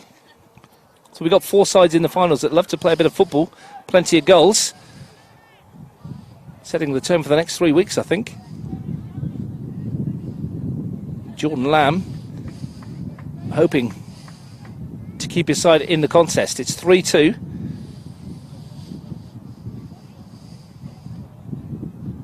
Still have just under 20 minutes to play. Rathjen. John. Isolated up front, waits for support. Namoski was there, but taking too long, and all the loose balls that were picked up by black and white shirts at the moment are being picked up by red ones. Yes, it's the game's turned on its head from the 2-goal buffer that they'd established at the start of the second half. They've dropped away alarmingly, and the momentum has now swung completely in favour of FC. And partly, I think, because they've just reorganised a little bit at the back. And partly because they have got nothing to lose. Colbertaldo sends it forward. Abbas with the header. Jeremy Hampton-Mariam just hooks it into Canberra FC territory. Graham playing like a sweeper at the moment, isn't he? Like a quarterback almost. Just on his own right back there, dictating things. Matty Gerbish has moved further forwards. No, they could be in trouble. Barbatano looking to put one in over the top, and here's a chance for Hampton-Mariam. The flag goes up, though, against Samuel Hampton-Mariam. Fair to say that was tight. Yeah, I'm not sure that he was offside when the ball was played, but certainly he ended up in an offside position. Another change on the far side. Is it Liam Walsh? Yeah. Getting ready. The third change. And off goes Hampton-Mariam. Which one? Is it Samuel? That one. His 6 goals this season. He won't be adding to that tally, but he did play a big part in the second goal. It was his run and cross that set up Mishka Namoski to put Gungahlin 2-1 up. Another good afternoon's work. Absolutely. He's made a significant contribution to what might be a Gungahlin success. Slightly different type of player coming on to replace him. Liam Walsh, fair to say. This is about shoring things up, I'm sure. The proud Yorkshireman will sit in front of that back 4 and destroy as much as he can. Can pass a ball, though. He's a good player. Very, very solid citizen. Might be his distribution on the break that can help Gungahlin shore this up. Here's Hampton-Mariam. Sends it forward. Michael John sprinting away with Subasic. Can he get away from him? Got possession of it. What's in support? Still John on his own. And tried his luck. He hasn't seen Liam Walsh, yeah, busting a gut to get up with him, wasn't he? Yeah. Just outside him. Maybe he didn't get a call or he didn't see him. He should have. He should have, that's for sure. Did everything else correctly, didn't he? Yeah. Everything right. Anyway, here's Colbertaldo. Subasic. Jordan Lamb challenging with Jack Green, who seems fully recovered from that knock he had earlier. Thankfully so from a Gungahlin viewpoint. Good ball in towards Greenwich. Important header from Abbas. Moragis. Greenwich. They're looking more lively now. There's a spring in the step. Colbertaldo from distance. And Thurtell was behind it. Didn't quite have the sting of his cup-winning goal against Olympic here earlier in the season. Where the direction was more or less straight at the keeper, but he struck it reasonably well. And Thurtell hurriedly plays that out of play. Into the final quarter of an hour. Gungahlin hanging on, you'd say, at the moment. Yeah. As you'd expect from the champions, giving it their all, trying to keep their trophy, trying to keep intact their season. Oh, that's a bit high on. That's caught Lucas Moragis, and I think he's caught him on the follow-through, to be fair, when Ross Costanzo cleared that. Been a sore one for Lucas Moragis. Yeah. Nothing malicious in it. No, it was accidental. Not much remorse shown from Ross Costanzo, to be fair. Brown School off and young Mohammed on. Jan Sané comes on. 2 players at the opposite ends of their career as the ball comes in. It's going to fall from Moragis into the danger area. Still concussed. Griffiths smacks it clear. Well done by Michael John up front to hold that up. Barbatano. Here's John. Oh, looks to switch the play. Mishka Nomoski won't thank him for that. First involvement from Jan Sane. Green. John made the run. It's a high line from Canberra FC. Yeah. Just out of your picture. Rathjen brings it forwards. Looks to slide it in towards Barbatano. Got a bit of space here. Zap Barbatano. One-on-one with Colbertaldo. Looking to create something. Good ball in. Graham. Solid header away. Rathjen picks up the pieces outside for Gunners. Walsh sends it forwards. Colbertaldo in the auxiliary left-back role. Moragas has decided he's not going back. Yeah, just hanging around up front, Lucas Moragas. Maybe it's something message he's got from the bench, just to say, let's just keep pushing for it. They do have one further option. Marko Vrkic, the other outfield substitutes. Barbatano's gone down on this side and Jack Green's down on the other side. It's a game of attrition. Yeah, out of your shot on the right. Zap Barbatano. A little bit of cramp, apparently. No, Lucas Moragas has come across to help him. Maybe just something tight in the calf. Yeah. You'd be surprised if it's cramp. It's only been on for... He's only been on 5 minutes. Yeah. Bit too early to be wasting some time as well, I think. 13 minutes to play. Maybe it was just to get Lucas Moragas back into his left back spot. A message from the bench, from the Canberra FC bench. Well, Marko Vrkic, as I said, is the only other outfield sub that they've got. He could make a nuisance of himself if needed. Well, roll the dice. 10 minutes to go? Roll the dice. Just a reminder, 4:30 this afternoon, Canberra Olympic versus Tigers FC, the second of our double-header here at the AIS. Beautiful winter's day, the last day of winter. And the sun's out. It is Canberra, mind, so it'll probably be -3 tomorrow. And the first day of spring. Father's Day tomorrow, Russ. Certainly is. Big presents for you. Already got a lovely letter and tie from my daughter from Father's Day breakfast at her school this week. Lovely. She likes to write stories. She wrote herself a book the other week. Did she? She certainly did. The Lyrical Lorelei, is it? That's correct. Yeah. Takes after her dad, except her words make a lot more sense. You notice I'm not arguing. It's been many years, Steve. I've not known you to argue very often. 12 minutes to go. Opportunity for Gungahlin just to calm things down a little. They would have been shaken, I think, by Canberra FC's response to going 3-1 behind. It's been a champion response, hasn't it, from a champion side, to be fair. It's not had all their own way this season, Canberra FC. Been a tricky one for them. Here they are defending as Green, left-footed, launches it in towards Barbatano. He's peeled away on the far post. Good knockdown as well, but no one in a Gunner shirt had gambled. Moragas looking to bring it forward. Ugrinic. In trouble. Back was the only way forward. Gianpaolo, nicely done. Finds Ugrinic. Has he got a left foot delivery? It's not a bad one. Griffiths needs to cover it. He hasn't got there. Did at the second attempt. Jordan Lamb was in behind momentarily, and he's won it off of Abbas. Lamb into the penalty area. Still going, Jordan Lamb, and tried to squeeze it in at the angle when he had Jan Sane and Kier for the potential cutback. He's done so well to win the ball back, and then he's done the defenders like they weren't there, and then just the wrong option, the finish. But signs that they might still be in this. Might be a way back with 11 minutes, well, 10 minutes now to go. Colbertaldo got away from John. Gianpaolo pulled the strings occasionally. Seen some moments of magic from him since he's come on. Swung in towards Ryan Kier, who threatened to get away from Abbas.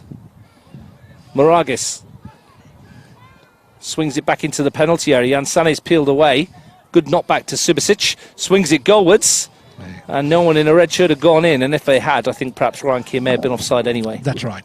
That's right. I mean, he's pulled the trigger and he's entitled to from that sort of area, but there were better options.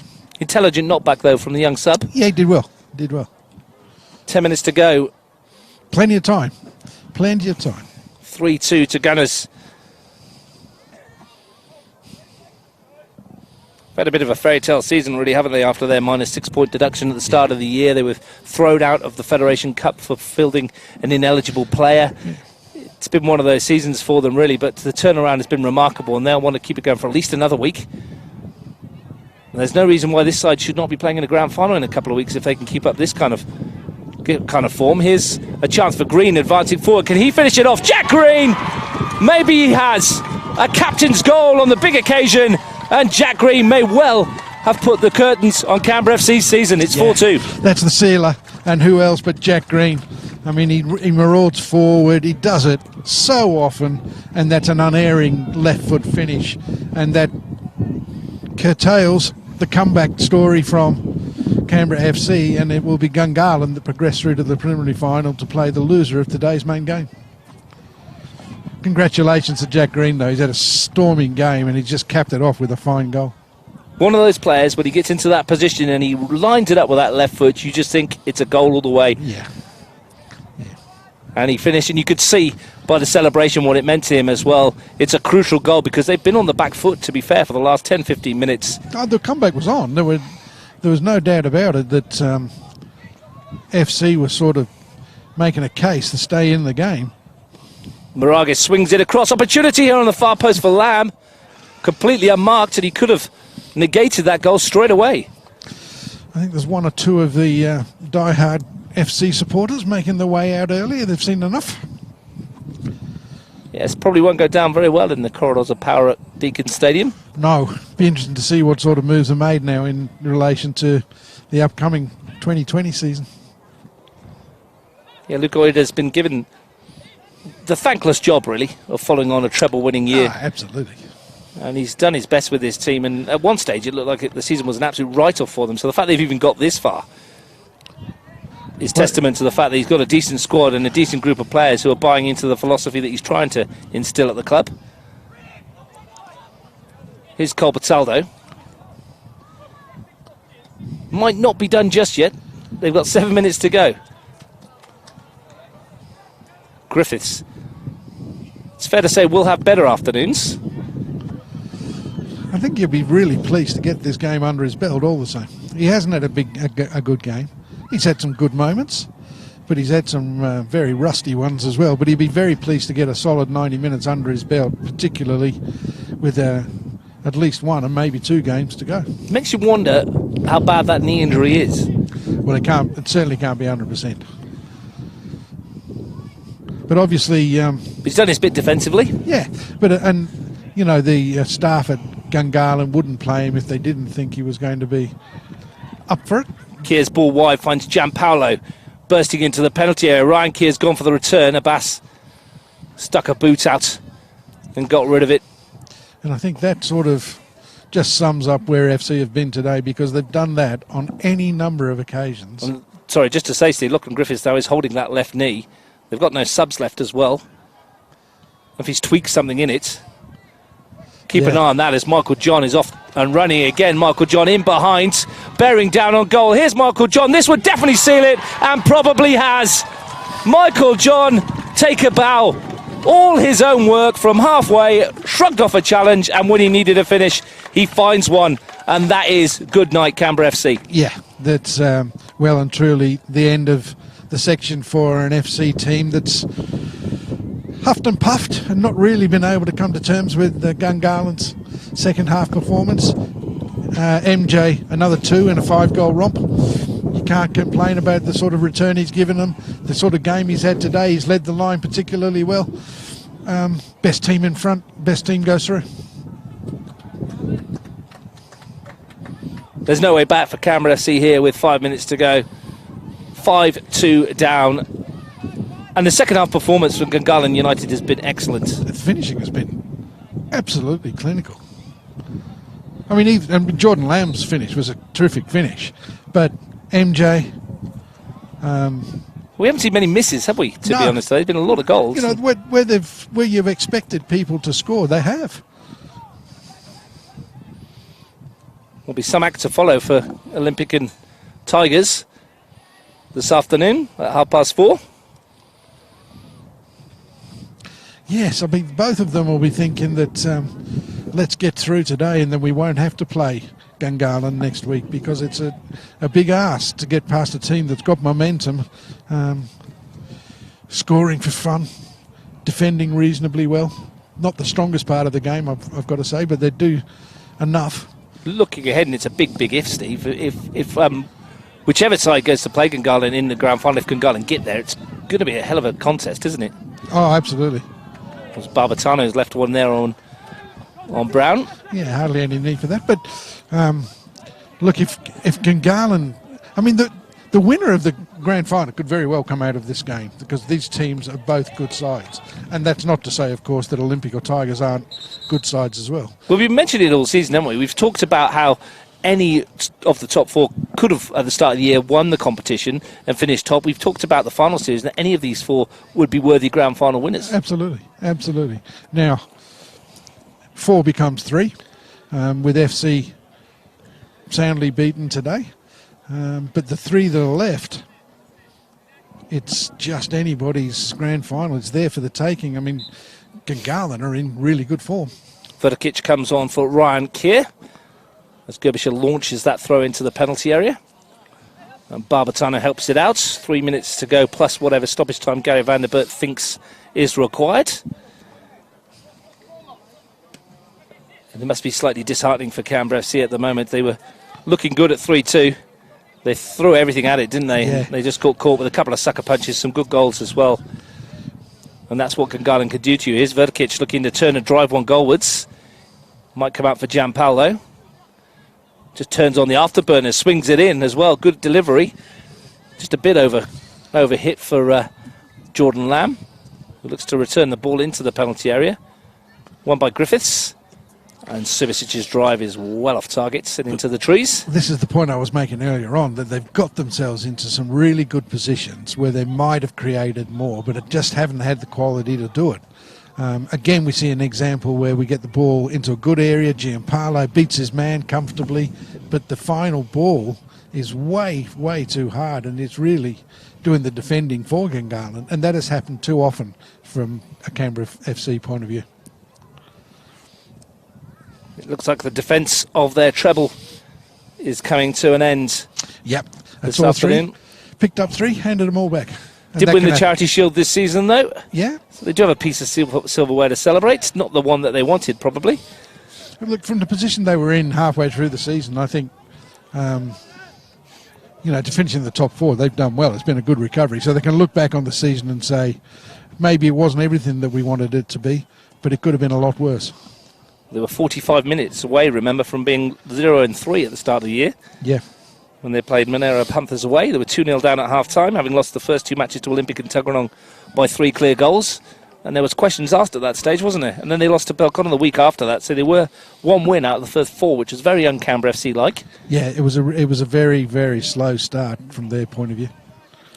And they were never going to finish in the top 2 after that start. The season's too short. But they've got themselves into the top 4 on the back of a couple of heavy wins over Riverina Rhinos and Tuggeranong. Well, last season their championship was built on a solid defence, and he Yes. conceded 11 goals. This year they've now conceded 31. Well, they've conceded 10 against Gungahlin. And that's unlike Canberra FC defensively. And that's something that Luke Oida will maybe look to address in the summer. Yeah. I mean, at the start of the season, they had 2 of the better goalkeepers in the competition. They've got Matty Gerbisher, who's a high-class defender. Subasic had a really good year last year. They brought in Lucas Moragas to strengthen on the left-hand side. But it just hasn't worked for them defensively. They've conceded far too many, far too easily. On the other side, Gungahlin United, with 5 more goals today, take their tally to 56 in 17 this year. They have been one of the great entertaining sides this season. They've conceded 26 as well, so they've not been as tight as they perhaps should have been, as Verkic tries to get in behind. But they do score goals, and they score plenty of them. Yeah, I mean, the basic thrust behind their success is we'll score more than you, but there's no doubt that they are capable of conceding, shall we put it that way. And from a neutral point of view, they are good to watch, aren't they? For that exact reason that they do And play the ball around. There's plenty of goals usually involved. Yeah. And they do play a nice brand of football. And credit to Marcel Munoz and his team. We'll get to see it again next week against either Canberra Olympic or Tigers FC in the preliminary final. Ball forward, won by Abbas. Nods it out of play. We're into stoppage time. Played a minute of it. And slowly petering out, as you'd expect, with Gungahlin 5-2 up. Yes, I mean, when they do sit down and analyse the season, I wonder what sort of findings a review will come up with. You know, they've brought in people like Colbertaldo, Baric, Ugrinich, Moragas, Giampaolo, it was on the ball, but brought back to the club. Ugrinich slides it through to Giampaolo. Are they going to have the final word here? Liam Walsh slides in to prod the ball out of play. So on paper, they've looked to be a really, really strong squad, and it hasn't quite happened for them. Yeah, something's not quite clicked for them this year. I actually suspected that after the slow start, we'd see the better of them in the second half, and they did improve. But Gungahlin have shown that 5-0 here earlier in the season and 5-2 today, that they're just a peg above. Here's Haptamariam looking to get away from Subasic. That's a great tackle. Throwing his body on the line, even at this late stage. The central defender, Gerbischer. Moragas. Gerbischer again. Colbertaldo. Quick scan to see what was around. And it's fouled by Jeremy Haptamariam. Silly yellow to get at this stage. Especially with the preliminary final coming up next week. Yeah, why take the risk? Got to be very careful next week, him and Anthony Timotheo both. Yellow cards. Gungahlin get a consolation on the far pitch. I think that's 4-2 by my calculation. Plenty of goals on Bar TV Sports today already. And the big ones to come. The 1v2 qualification finals. We'll talk about it a bit later on as well, Steve, so bear in mind that we'll have a chat about whether or not it's good to have a week off if you do win the qualification final, whether the momentum's a good thing. We could chat about that a bit later in the 1v2 match. Get your thinking hat on about that one, because it's an interesting debate. Griffiths seems to have shaken off that tweak to his knee. Gary Vanderbert glanced at his watch. We're into the 3.5 minutes of stoppage time gone. Rathjen plays it forwards. Bit of space for Liam Walsh. Is there one final flourish for Gungahlin United? Swings the ball towards Mishko Namoski, who incredibly has still got a fair bit of energy up his sleeve. Is it fair to call him a veteran now? Mishko? I suppose he must be approaching that sort of stage. Seems to have been playing for years. Oh, you'd been around a long time. On the score sheet again today, though? He'll be telling everyone it was a 30-yard thunderbolt, better than Jason Ugrinich's. And they all count. Well, they all count the same. It's probably been a little bit more important than Jason's at the end of the day. Here's Gerbischer, caught in possession, gets the free kick into the 5th minute of a stoppage time. Gary Vanderbert enjoyed himself so much he doesn't want to blow the final whistle. Well, it's the sunniest part of the day. Is that? Had another look at the watch while we were taking the free kick. Subasic goes infield, gives it away to Haptamariam. He's got John square. Took his goals really well today, Michael John. He has indeed. Hasn't been given too many opportunities, but the two he's had, he's buried unerringly. That's a loose ball from Costanzo. Lamb, nice touch that. Finds Vidikic. Perhaps should have given it back. He's going to get the second opportunity. The game ticks on into the 6th minute of stoppage time. Colbertaldo on the turn. Giampaolo outside the penalty area. He drives one at goal. And that's easy for Jordan Thurtell. Yeah, no problems there for Jordan Thurtell, but at least there's some signs that they haven't thrown the towel in altogether and still looking for that elusive third. We're into the 51st minute. You kidding? According to my watch, I'm not sure where this has all come from. Maybe Gary Vanderbert's watch has stopped. He's had another look at his other watch and decides that that is finally the end of the match. And Steve, it's hard to suggest that Gungahlin United haven't deserved this. I mean, to be fair, you've cursed Canberra FC from the off by suggesting that they might win. But on all seriousness, no, a second half performance of some quality. Second half, they were far and away the better team. They came out of the changing rooms at another level, and FC just couldn't go with them. And 2 quick goals really put the sealer on this game. And we thought just for a moment, when Jordan Lamb snuck a second for FC, that maybe the comeback was on. But the bottom line is Gungahlin were only toying with us. They finished the game full of running. They finished the game with scoring 5 goals. There have been some magnificent individual performances, and there is no doubt that they're worthy winners today, and they'll go into the preliminary final next week full of confidence no matter who they have to play. Well, these two teams sharing the congratulations and the commiserations as Canberra Olympic and Tigers come onto the field ready for their warm-up. Half an hour to kick off in that one, or 35 minutes I should say. Myself and Steve will be back for the 1v2, but this match started off with an absolute worldie from Jason Greenwich after 7 minutes, and to be fair, that set the tone for the afternoon. Michael John grabbed a couple in the second half. There was a goal from Michigan Omoski to make it 2-1 after Anthony Timotheo had equalised. Jack Green sealed it, you'd say, with 8 minutes to go with the fourth goal. FC worked hard. Jordan Lamb scored a brilliant goal himself to reduce the deficit, but in the end, Marcel Munoz' team were far too good for those in red. They progressed to the preliminary final. It's back to the drawing board for Canberra FC. They've got the summer to check on what's going on at their club and to come back stronger next year. Their season's over. We'll see Gungahlin again next week.